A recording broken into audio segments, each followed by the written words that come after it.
Listeners, readers, welcome to this Fox page recommendation where I take about 5 minutes to convince you whether you should or should not dive into a given text.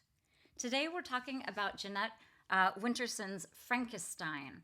Jeanette Winterson is, she wrote a book back when I was in college called Oranges Are Not the Only Fruit, which I really loved.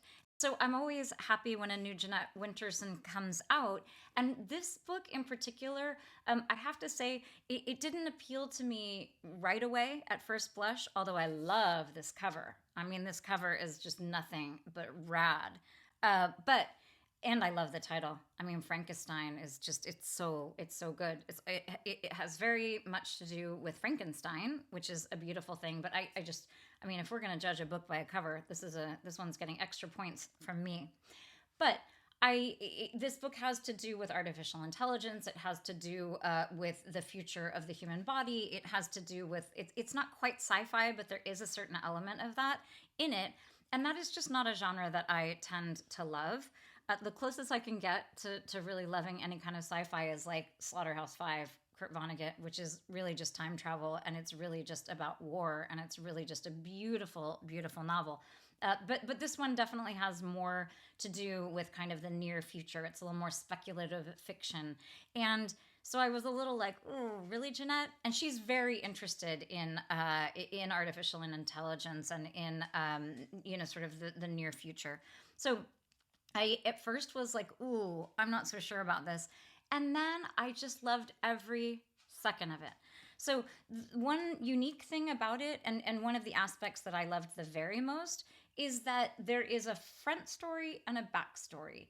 And in the backstory, what we are seeing is a kind of a re-envisioning of Mary Shelley in the lake above Geneva, I think is where they are in Switzerland. And she's there with Byron and Percy, her husband. And it's essentially depicting the time when she herself was writing Frankenstein. And that was a turbulent time for all of those people, for Byron and for her husband and for Mary Shelley herself.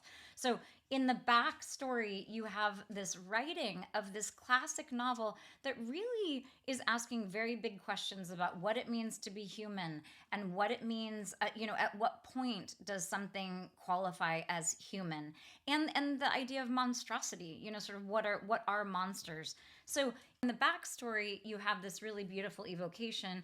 And then in the front story, you have this entirely different world. But as you would imagine, it's really grappling with a lot of the same questions. So the main character in the front story is a doctor who happens to be a trans man, and it is about his exploration of essentially the same sorts of ideas. Like, what is it? Because he's thinking a lot about artificial intelligence, and frankly, he's thinking a lot about the future of sex and the future of sort of sex dolls, for lack of a better word. Which that sounds maybe a little off-putting to some of you. I don't know. To me, that sounds kind of interesting. If we're going to talk about sort of the future, that is one area that is, I think, very interesting to contemplate. And our doctor here does, in fact, do a lot of contemplating about what the future of sex is. So you have this beautiful background with Frankenstein, and then you have Victor Stein in the front story, who is this doctor who is really exploring a lot of these same issues. And then, of course, there are relationships that develop for Dr. Stein, and things really go awry in some ways. And it is so interesting to watch the two stories unfold together. So, and as always, Jeanette Winterson's prose is so beautiful. It's clear and it's real. And one thing I loved about this book is it really feels like two books in one, because the tone of the sort of backstory where we have Mary Shelley does feel very different from this kind of near future, this like modern day / near future world that we are inhabiting with the doctor. So I'm going to read you the first sentence, as always, to give you a sense of this beautiful prose, and also to give you a sense of some of the, the themes that are going to arise, and the sort of way that you might be focusing, so you can get a sense of whether or not you want to dive in. Lake Geneva, 1816. Reality is water soluble. What we could see, the rocks, the shore, the trees, the boats on the lake, had lost their usual definition and blurred into the long gray of a week's rain. Even the house, that we fancied was made of stone wavered inside a heavy mist, and through that mist, sometimes a door or a window appeared like an image in a dream. Every solid thing had dissolved into its watery equivalent.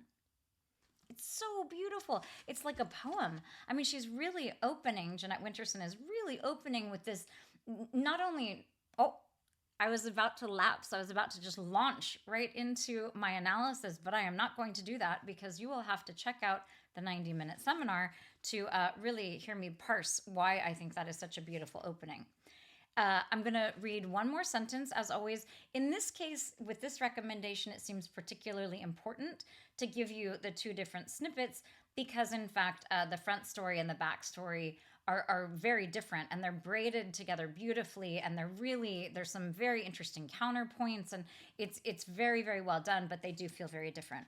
So this is a little further along in the novel, and here we have this doctor who is at a big like convention. It's like Sex Doll Con, or like whatever it would be, like Comic-Con or whatever these big trade shows are. So this is sort of the thinking of the doctor. But for now, we are still human, all too human. Strange phrase that when you think about it. And 80% of internet traffic is pornography. The first non-biological life forms sharing our homes won't be waiters with tomato recognition issues or cute little ETs for the kids. Let's start at the very beginning. A very good place to start. Sex. Okay, I'm going to leave it at that.